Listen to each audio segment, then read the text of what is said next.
បាទសួស្តីនេះមួយបាទនេះភ្ញៀវគាត់យកបាទ3ទឹកមេដៃ2ជាន់ក65គាត់យកមកតម្លើងធុងសេរីនេះបងប្អូនរបស់ខ្ញុំធុងថ្មីនឹងនិយាយទៅថ្មីអត់តែអូវឡរបស់គាត់ទេអូវឡគាត់តែមកទឹក3ទឹកបាទបងយកពេលនេះប្រើ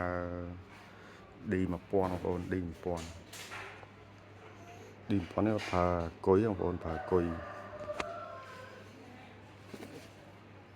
អបថ្មីឲ្យជូនគាត់តែម្ដងតម្លើងហើយបងប្អូនចង់បានតំណងមកគ្រប់ប្រភេទបងប្អូនហើយច្រើននេះត្រៀមតម្លើងធុងអកកេះគេមកគូ4គ្រាប់ហើយលើនេះសម្រាប់ដូចនេះដែរបងប្អូនហ្នឹងហើយភាសាអត់តន់ហើយនៅច្រើនបងប្អូនសាប់ឡានអីមានបងប្អូនតម្លៃធូរថ្លៃតម្លៃអាក្រមនេះ500តិចតួចបងប្អូនសាប់មកគូ3ទឹកហើយនឹងសូឡូក្រៅអូខេតែម្ដងបងប្អូនចង់បានតំណែងមកអរគុណ